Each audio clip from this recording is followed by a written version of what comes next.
Hello, and welcome to LifeRaft's first LinkedIn Live. Thank you so much for joining us. My name is Chelsea Rose, and I will be your host today. And I'm joined by Kyle Baker. Kyle, do you want to introduce yourself? Yeah, I manage the product specialist team here at LifeRaft. So I've been helping a lot of corporate security teams, businesses set up OSINT monitoring programs utilizing LifeRaft. Wonderful. Thanks, Kyle. So just a few housekeeping items before we get started. We will be taking questions throughout this session, and we'll be tackling those towards the end of the session. Any that maybe we don't get to, we will try our best to reach out to you folks with answers directly. In addition to that, this is the first of many LinkedIn Live sessions. So we will be having another session on October 9th, and it is going to be focused on Blue Sky. So without further ado, let's get started. So our topic today is very timely. We're going to be looking at workplace violence and protecting employees from outsider threats. Next slide. So first and foremost, let's talk about what this is. We hear insider threat all of the time, but what is really the definition of an outsider threat? Kyle, I'll let you answer this one. Yeah, that can be a challenge of being a company that uses digital intelligence for physical risk. We have to differentiate ourselves from what we do from cybersecurity platforms, and the concept of insider or outsider risk is often tied to IT security. But we're talking about this from a more physical security, comprehensive security perspective. And definitions still do vary by the source, but I would say the definition of outside threat actors are people who are looking to do harm to assets, people, or your business operations, and they don't have a legitimate reason for being at that business. They're not an employee. They're not there for a current business interaction. They could be a past client, but they're there for not nice reasons, and don't have a legitimate reason to be at a location. Yeah, that last point is certainly important for differentiating between those insider threats as well. Wonderful. Next slide. So, okay, now that we have this brief definition, what does the data tell us? Why are we all here? I'm sure we watch the news, but what are we hearing behind the scenes? So, first of all, strangers with criminal intent account for nearly 6 in 10 workplace homicides, despite being responsible for just 1 in 4 workplace violence incidents overall. That's a pretty hefty stat. Next slide. In addition to this, customers or clients are the most frequent perpetrators, accounting for about 40% of workplace violence incidents. This stat is so not surprising to me because we see this all the time. Kyle, I'm sure you can attest to this. Customer grievances, they are building up more than ever. Would you agree? Absolutely, and I think this stat makes sense. The highest industry for these types of incidents is healthcare. So it makes sense that those are the customers or clients that are performing those incidents. Certainly. Next slide.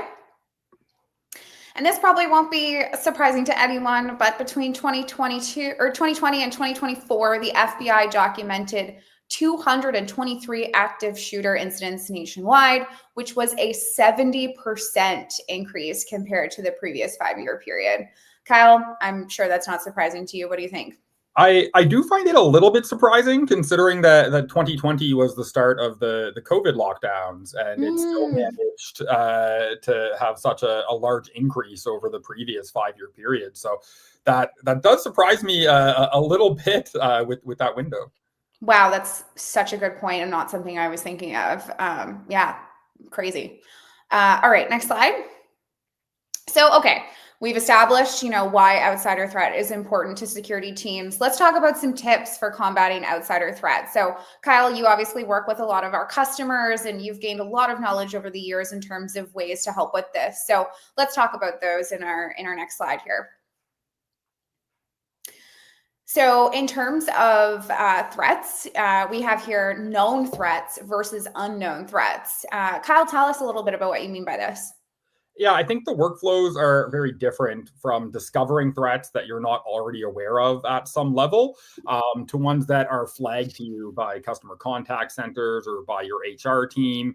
Those are the threats that we really need active OSINT monitoring to detect, because we're searching across such a broad array of sources 24/7. We don't know a specific account or even a specific channel to watch for those unknown threats. Whereas with known threats, we can discover that and target our monitoring a little bit more closely. So yeah, that's a big piece of it. For threats that you're already aware of, these are the people that you might have bolos or be on the lookouts for. You still need to watch those individuals for warning signs that they're planning on doing something, or if they cross that line from threatening language, negative sentiment, to an actual valid threat that causes some Mm. reasonable fear that harm is going to come to them as a result of this. So yeah, watch for those unknown threats, track them, move them into that known threat workflow, and keep tabs on them and watch for those signs of escalation. Hmm. Yeah, that is such a good point. And you have here, so monitoring for signs of escalation. So what do you mean by changes in volume or frequency? Is this, the post? Tell us a little bit about this. Yeah, I think a lot of people think about those fixated individuals when they think about watching for changes in volume, people that are posting more frequently. If someone emails your CEO like 10, 15 times a day, that's concerning. You should be just as concerned if they tag them in 10 or 15 social media posts a day, because they're fixated on those individuals. However, the other side of that, I think, is something that people don't think of as often. A drop off in volume could be a sign that they've given up trying to communicate their problem and they've Hmm. advanced to a planning or an action stage where they're going to do something about that. That really came top of mind to me hearing about the Brian Thompson assassination. The perpetrator there was reported missing months before that act took place. So he went completely dark, completely silent as he entered the planning and action stage of that event. We had a prospect a while ago tell us about a POI that they followed really consistently. This person posted multiple times a day, every single day, and they had stopped posting entirely one day. They thought maybe they were arrested, maybe they're injured, but they were following this person closely enough that they actually called a safety check, a wellness check from the local PD department. And when the police arrived at this person's home, it turned out they were building a bomb. Wow. To take action, so that's why they had stopped posting on social media. So both sides can definitely escalate somebody's risk level, posting frequently or a drop off in that post. That's such a good point. I think we all think about someone being fixated, but to your point, what happens if they stop posting? So that's such an interesting story here. Can you tell us a little bit more about the escalatory language around this? What do you mean by this? Yeah, it could be curse words at the really early stages. It could be negative sentiment. That's kind of where we start to see issues bubble up, but they may escalate over time. They may go from saying I hate the CEO to saying somebody should do something about the CEO to saying I'm going to do something about the CEO. So those are the types of increases in conversation that we're looking for. It's all about intent terms. If you start to put intent in association with those actions, those are when we want to raise a flag and start to set off alarm bells. Definitely. And it seems as though the language has been changing recently too. So I guess how should teams keep up with those language changes? And what are some changes in language that you've seen? It can be hard to keep up. Absolutely, I have three kids in school, and learning what 6-7 means and 41 and all of these new terms as language evolves is critical, especially for monitoring in the modern state of social media. Terms like Luigi that once meant Mm, Mario's brother or an Italian dude up until December of last year. Now it means kill the CEO. We've seen sites Mm. like Reddit do an entire ban on the term Luigi and start blocking accounts that were using that term, regardless of the context they were using it in. So staying up to date can be difficult. We do quite a bit internally to build out lists, to follow news stories and keep our thumbs on what's happening. So it is an active thing. It's something that's never going to stop. We need to constantly be listening and learning new language that could be threatening in nature. That's such a good point. So, in terms of monitoring for signs of escalation, you also say mentions of headquarters, offices, events. Tell us a little bit more about that.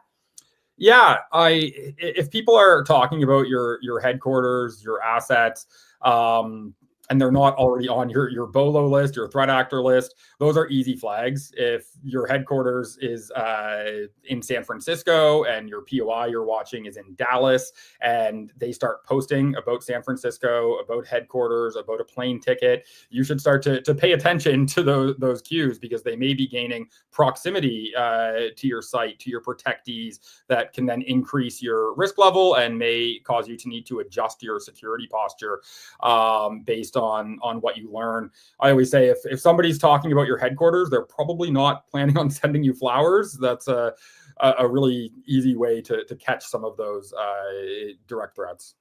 Yeah, that makes sense. And you've kind of, already touched on this previously, but you have monitor for perceived grievances before they escalate to threats. Is there anything else you want to add on this point? Yeah, this is probably my biggest tip, and something that I like to talk about whenever we talk about workplace violence or insider or outsider threats. A lot of people know to look for that language like kill, murder, die. And then again, as I mentioned, you should also look for mentions of your assets, your offices, your headquarters.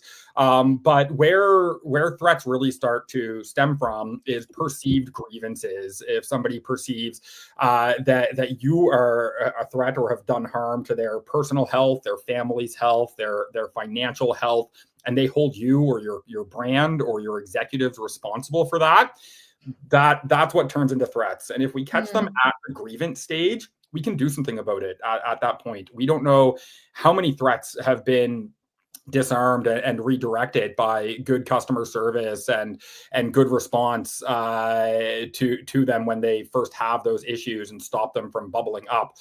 So detect at the grievance stage, watch for those people that have issues, and really know your brand and your industry for what those likely perceived grievances are. That is such a good point. And thank you, Kyle. These are such great tips. I'm sure we could sit here all day and talk about tips that you've learned over the years, but we're going to move on to the next slide.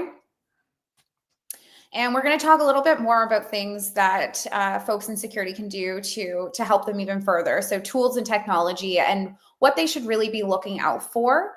Next slide. Especially if they're going to be evaluating an OSINT platform. So first and foremost, we have comprehensive data coverage. This is so important. I'm sure we could have a whole session on it, and we'll dive into this even further on our next LinkedIn Live around Blue Sky. But Kyle, share a little bit more about this, if you will.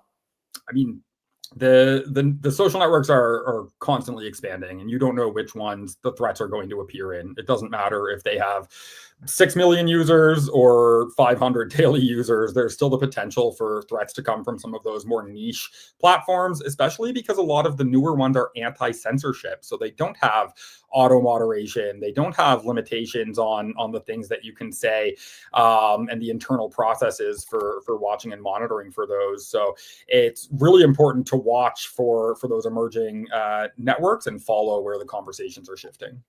Definitely. Are there any social channels in particular that you're noticing kind of that are really emerging right now?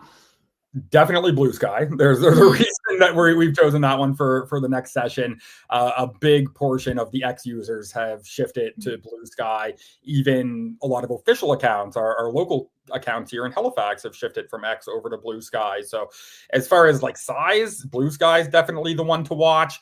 Of course, Truth Social, Gab, those more anti-censorship ones are also important to understand who's on those and how they're speaking about your executives or your business. Definitely. Yeah, I'm not surprised you saying blue sky. I noticed when we first launched this coverage that an account I was looking at, 40% of the posts pulling through were from blue sky, which was just such a huge amount from a volume perspective in reference to what we would previously see. So it's definitely an emerging social channel.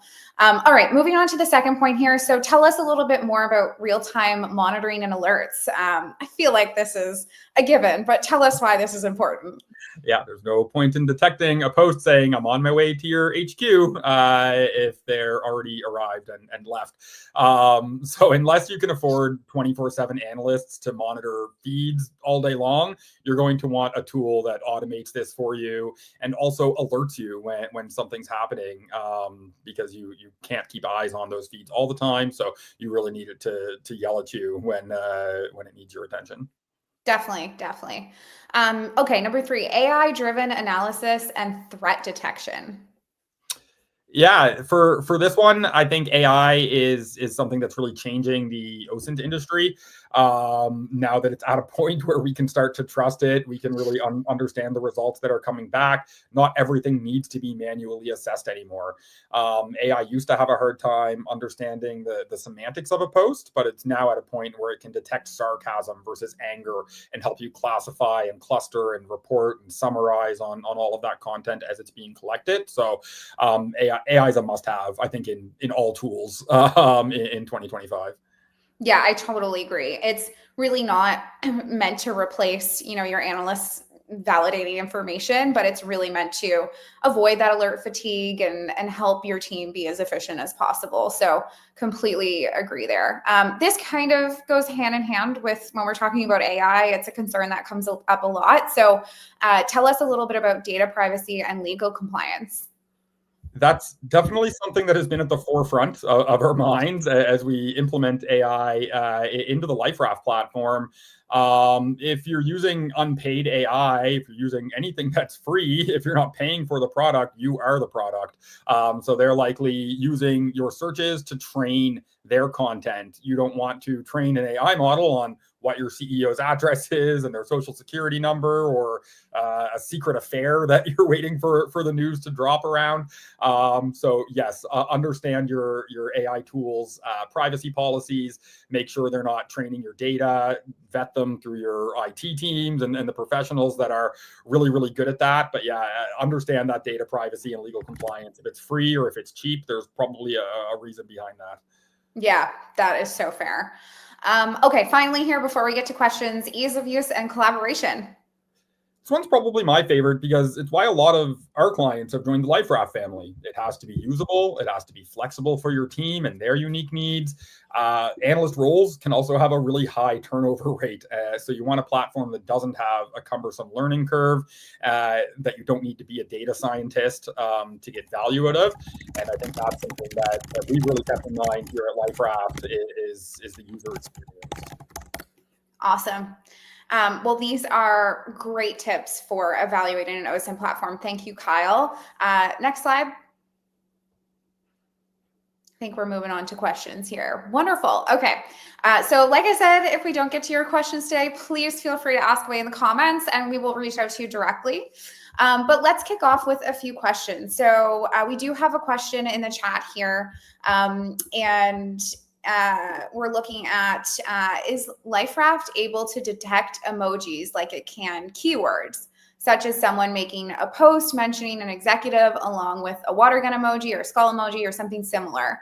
Kyle? Absolutely.